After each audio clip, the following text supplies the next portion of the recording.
Sponsored by MTN. MTN. Everywhere you go. Welcome to the 8 at 8 conversation here on Kigali in the Morning. It's Jesse, the African Sun. It's Monday morning, and I know it's a public holiday. For those of you who never got the memo early, it is a public holiday. But as we are so lucky, because even on public holidays, You work. We still come here. we come, and we even much more privileged because we have guests on a public holiday. Now NASA is on the road, but he says he could just chip in online. Is NASA going for a holiday on a public holiday in Musanze? We all don't know. No, he's working. So He's today working. we are so privileged to have Daniel Kazungu from the Hanga Hubs. He's a project manager there. We also Yes. have Tina Owase, who is a digital entrepreneurship and international partnerships lead at the, what do you call it, Chamber of? No, Rwanda ICT. Rwanda Chamber. ICT Chamber. Yeah. Good to have you, gentleman and lady, in the studios here at Kigali in the Morning. Good Thank morning. Tina, tell us about this chamber. What is it that you're doing? Really, this Monday for me is for learning, Okay. just like anyone else. What is it that you're doing over there? So at Rwanda ICT Chamber, we are a member-based organization that to help businesses to go digital. So we do help them through capacity building, advocacy, and access to finance and all other related activities. Okay. Yeah. Daniel, what is the combo? What brings you together with the chamber?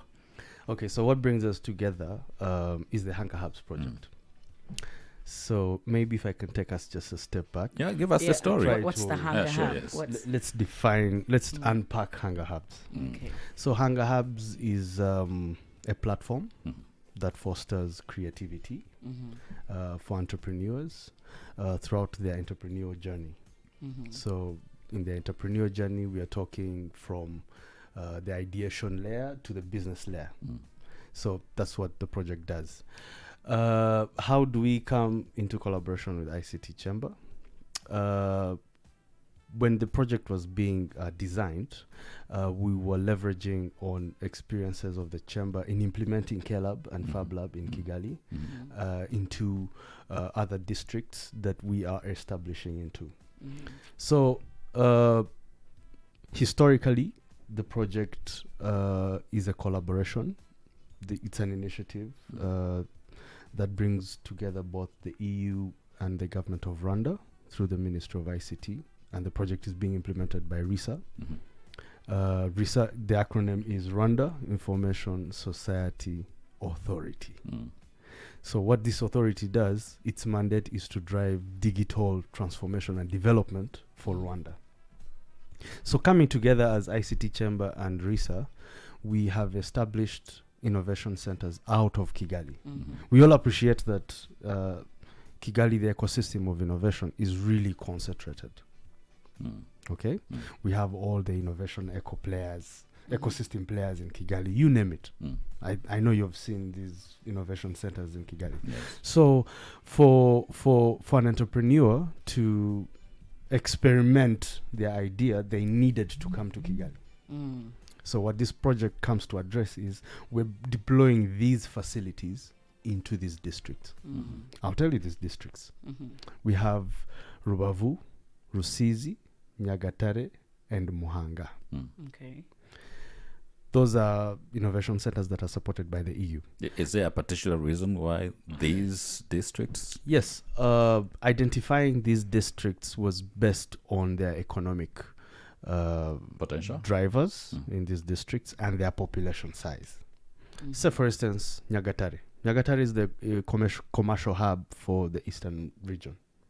Okay. And agriculture, dairy farming. I know recently you've seen The Nyanja. yes, happening there. Muhanga, hydropower, mining, fashion.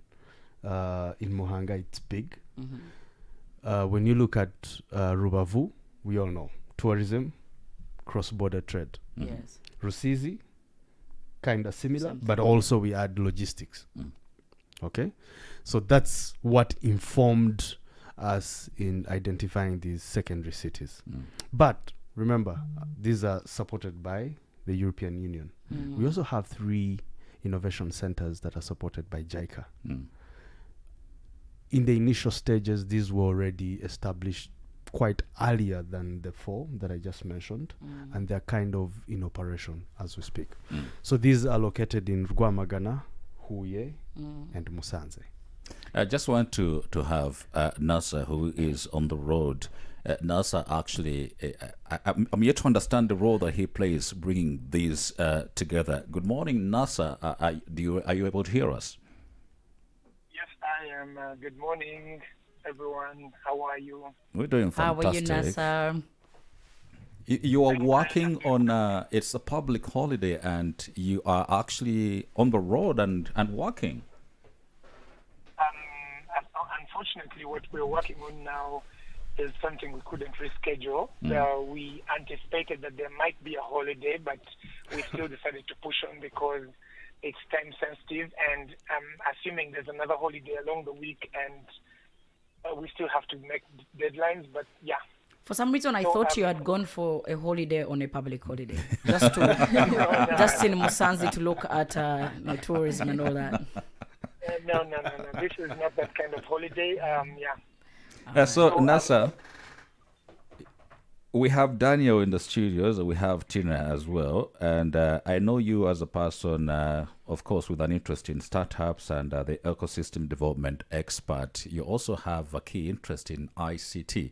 I just wanted to understand this collaboration. What role do you play within this collaboration in facilitating the way forward to creating an infrastructure that is solid for the country? So, first of all, everything plays into one larger ecosystem. So the design is that there is startups and ecosystem development through the hubs, which are a very, very good place to start from when you get supply. But on the other side, there's what we call demand, and the demand is public sector innovation. There's what we call digital literacy programs for citizens of Rwanda. And then there's a lot of basically ICT and digital transformation projects happening. And most of this is supplied by innovators and startups and private sector. And the hubs is a very good place for us to always start whenever we have a problem. Like hypothetically, if you pick something and say, this is a challenge for an area X, let's say Musanze or Kayonza or Ramagana or one of those areas, and you have been in discussions with the city, the mayor's office, and many other people, and they say this is a challenge that can be solved by innovation, I don't think it would be a good idea to actually go to Barcelona or Japan or any other place to look for that innovation. You could simply just put it out at the Hanga Hubs, and you'd be surprised what you can get as proposals. So they're the starting point of the supply in the value chain. Also, when you're running programs related to incubation, facilitation, different other things that try to reach innovators in the country, the Hanga Hubs are the best place to go because there's a lot of misconception that all the innovation in Rwanda is in Kigali, but that's not true. It's from all over the country. That's very interesting. Who are the drivers of this innovation? Are we looking at students who are in the universities, or who exactly is the driver of these innovations? I think it's a little bit of both. It's a mix. There's students doing university courses. There's actual innovators that are not students at all. There's people from the TVET programs that are very good engineers. There's businessmen. It's a combination of many things. So if you look at a design of a pure startup, it's not just a bunch of young people creating an innovation, but you'll find there's the older guy who has some experience in the market. There's someone who's good with partnering. There's someone who's good with selling. Then there's the innovators who are the engineers who come up with very good ideas. And then there's funders. There's a lot of people. So the hubs are a good place for you to start when you're looking at different programs, because the hubs contain all sorts of different people from different walks of life. And students is just one touch point, but it's much bigger than that. Nasa, I'm going to keep you online. Let me engage Tina and Daniel here on a question of, when we talk Hanga project, what solution exactly are we looking at? Is it, especially when you are establishing in the secondary, you call it secondary districts, Cities. cities of Rwanda. What problem did you look at? Transport to come to Kigali? Rwanda is really pretty much a small country. Yes, but when you look at the logistics, say for Daniel in the, say, Rusizi, look at the logistics involved for him to come and access facilities in Kigali. If I don't have family here, that's a problem. It becomes costly for me. Yeah. So what we're doing, It's getting the service closer. we are deploying these closer to them, and we are targeting the youth. Okay. We're looking for individuals between the ages of 18 and 35. So my concern here is about the Hanga Hub together with the ICT. When someone out there is listening, the first thing that runs through their mind is you are targeting innovators on these innovation villages, strictly people who have to do with ICT. So someone is going to say you should be an IT expert, or you should actually be a developer in these apps and so on and so forth. Is your target mainly the people with IT lessons or knowledge, or it's beyond that? It's beyond that. Okay. No, Tina, we want to All right. present. Let the lady go. So it's beyond that. Though we are looking for an idea, but that can also include tech. Because when you have tech in your idea, that means you're going to grow bigger, because you can reach out to so many people. Does not mean you're specifically going to give the solution to people in Rusizi, but even me who is in Kigali, who is in Uye, who is in Musanze can actually access your service or your project.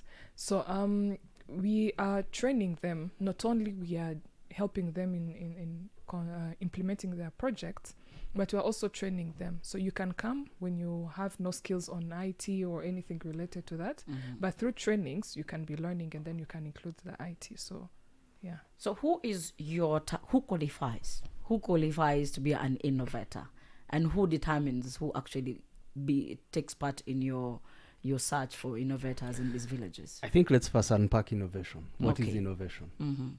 Innovation is you trying to get better ways of doing something efficiently.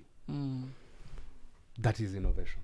And to complement what Tina mentioned earlier, so we're not looking at only ICT. You have an idea, but as long as we can embed in technology, anything you have in the agriculture space, in fashion, you name it. But as long as we can embed ICT, you qualify. Yes. So the Hanga project, actually, now when you identify these innovators, what do you do with them? You training them? Okay, so I think this is where Tina will speak to. So after we normally put out a call for application on our social medias, and after you've applied, then we go through a session of filtering those that have the background, the ideas that we think we can progress with, and then we take them through training, incubation. The incubation lasts 2 to 8 months. Okay. So from the ideation, pre-incubation, and incubation. So by the time Daniel gets in with just an idea, by the time you exit at incubation, this is ready to go to market. So that's the whole incubation, and trying to mold your idea into something that can provide employment opportunities to your fellow youth and also give you income at the end of the day. Yeah. So does that mean when you say income, that's the interesting bit, because everyone is waiting for that part of income. Does that mean that the innovation, the Hanga Hub funds people's ideas? So we have a grant scheme, and I think this is what interests majority of the participants that go through our training. We have a grant scheme at the end of the incubation. When we've identified that your idea is solid, it can be scaled, then we can support you financially to progress this idea even further. So yes, there will be some grant opportunities, but for only startups that have really shown the potential to scale. When you have identified that potential, I really want to hear from the chamber, potential has been identified, your role in there? So, ICT Chamber is the one that is delivering the trainings. So we are the ones that are on the ground. We have trainers that are on the ground that are training these people on a daily basis, and that are also helping them to work on their project. So because we've classified their project into two, we have software and hardware depending on where the project belongs. And they're being given trainings, they're being given any facilitation, hosting, their website. For those that are in hardware, they're being given all the materials that are needed to do their prototyping and everything. And then at the end of the day, we are going to also look at the project that is also aligning with the Smart City Initiative, and then also to see how people are going to actually welcome the project in the district, because these are projects that are going to be implemented in those specific districts. Yes, they can grow bigger and then go even on other districts, but they should start with people in those districts. So that is what we are actually going to consider, and then the grant is going to be given. Is there infrastructure already designated for these kind of trainings? Yes. Or you're using established infrastructure like the available secondary schools, university buildings? Okay, so the project partners with districts. The districts have allocated YEGO centers. All districts have YEGO centers. You know, when I hear YEGO, I imagine the YEGO the cab. YEGO cab. Sounds like a YEGO cab. I was about to ask. So this is the acronym YEGO stands for Youth Employment for Global Opportunities. Okay. Okay. So we've taken up these YEGO centers. So this is where the innovation hubs will be operated. So the districts have hosted us by extension through the YEGO centers. Okay. So what do we do with these YEGO centers? We come and first identify the spaces. Are they really located in areas that can be accessed by the youth? That is one. Two, we come and try to renovate them. I mean, we're going to bring in infrastructure that is really high end. So normally what we do is we renovate these spaces. And I think for our listeners, each innovation space in each innovation hub will have two concepts within it. It will have KLab, like the one in Kigali, and then Fab Lab. Okay. For KLab, you come, you experiment your idea, your digital skills, or you name it. You come, you test your, experiment your idea, software development, etc. So Fab Lab is a workshop. With the workshop, we'll have the 3D printers, CNC machines, laser cutters, and so on. So under one innovation hub, it will host all these two concepts within it. Okay. So you come up with the software, you want to prototype or you want to experiment it, the space is there. You want to prototype this idea into something tangible, then you go to the Fab Lab. So all these concepts are under one roof. Let me talk to NASA. NASA, you can hear me? Hello? Yes, I can hear you. Yeah. I can hear you. I'm still on the call. I'm sure you are very familiar with the space of digital transformation in the country. And I want to think it's not the lack of ideas, but what does digital transformation in Rwanda really look like today? I know we are all very proud of Irembo. Is there something else that you can mention? It's going back again to the definition of what digital transformation is. I think we've been pronounced so much in the ICT area, and whenever I've been hearing the tandem also being spoken about earlier on. Whenever we say innovation, people think of ICT, but innovation is bigger than that. Digital transformation as well. So digital transformation has a lot of aspects. For example, in Rwanda, we've evolved on the policy side of things because there are certain policies that we've adjusted to allow for different things to happen. You can now present, I think this is one of the countries where you can present an SMS as an invoice as proof of payment for something. especially when you declared it somewhere on Irembo or something, or RRA or any of that. And that's an example of like the policy side of things. We have an AI policy in Rwanda as well, as a quick example, yet many other countries are still far, far back and trying to figure it out. We are working on something called the Startup Act. We have a data protection law that is almost as good as GDPR or even better if you look into it. So many other things. So digital transformation is not just the tech part. We have systems like Irembo, yes. We have e-citizen, e-government, and so many other things, payment as well.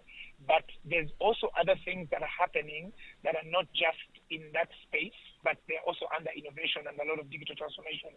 So if you look at the way Rwanda is right now, I think exercises are being put in place to assess the socio-economic impact of this ICT on the Rwandan population and on the Rwandan citizens and residents, also the region as well. So this is something that is a definition of what we call the digital economy of Rwanda, that at some point will have to come out as a report that will show how far we've come. But it has two sides, like what the Fab Labs are designed as well. So it has two sides, which is the quantitative side, which is the easiest to measure, showing how much contribution we have to payments and generating incomes for Rwandan citizens. But the other side, which is the qualitative side, is what's going to have a bit of complexity in measuring. For instance, how quickly can you now process your paperwork, zero trip, zero paper, so many other terminologies coming in there. How easy is it to do business? How easy is it to be inclusive? Our people with disabilities, are they able to use the technologies we have? Do we have what we call accessibility and so many other things? So this is a large exercise that is ongoing, but it's done in small bits and pieces. But yeah, it should be something that moves. But based on how Rwanda has moved for the last couple of years, I think we are moving pretty fast. Also with the different partnerships we have with different countries that have gone ahead and done this. So it shouldn't be that complicated to do. I would like to appreciate you so much, Nasa, for making the time to stay on the call, and I will let you to continue with the rest of your day. Thank you as well. Nasa Kanesa there is a startups and ecosystem development expert who's been joining us here on Kigali in the morning. Now back to you, Daniel and Tina. We have the Hanga Hubs. Do you have a date for when you make a call to action, what you want Rwandans to respond as? Okay, yes, we do. The call for application, I think, is closed already. But they should continue to follow us. We'll be putting out any other call for application in future online. Okay. Yeah. That's very interesting. So for the call for application, it's for the people that are going to be part of this 8-month program. That is the one that is closed. But looking at the sustainability of the hub that we want to bring up, these hubs are going to be open for even for other innovators, so that they get used to it, they get to be using the facilities. So even the person who did not get a chance to apply for this 8-month program, they can as well go to the hub. Trainers are there, hub managers are there, fab engineers are there, so they can start working on their project on their own without being part of the program. Interesting. You said you're looking for 18 to 35. Yes. Do we assume that people know where these hubs are or where they're located? I think let's just air out I it think again. it's very important. Yeah. Yes. So Yeah. we have 7 innovation hubs. We have Huye, Musanze, Rwamagana. We have Nyagatare, Rusizi, Muhanga, Rubavu. All these hubs have hub managers and fab engineers. So any innovator, youth within these districts, if you need any additional information, please feel free. Get to these innovation spaces and you'll get additional information. And in Kigali, where were you located? Oh, we are not located here. It's just Daniel. Sorry? It's just Daniel and the team. So the The plan, hub here. There's no hub in Kigali. There's no Okay. hub in Kigali. It's just Interesting. ICT chamber. So we are establishing an innovation ecosystem out of Kigali. Yes. Okay. Will there be plans to move further from these mentioned districts to any other districts? So the plan is at least by 2029 we will have 20 innovation spaces in the country. Interesting. Yeah. Wow. Daniel and Tina joining us this morning on Kigali in the Morning to just talk hunger projects. We'll be giving you more insights on news as it comes by in the future dates. We'd like to appreciate you so much for spending off of your time And on for a waking public up holiday. early in the morning. On a public holiday. I know. Be here with us. We apologize. Much appreciated. Thank you Kigali very in the Morning much. continues. you. The news is up next. Kigali in the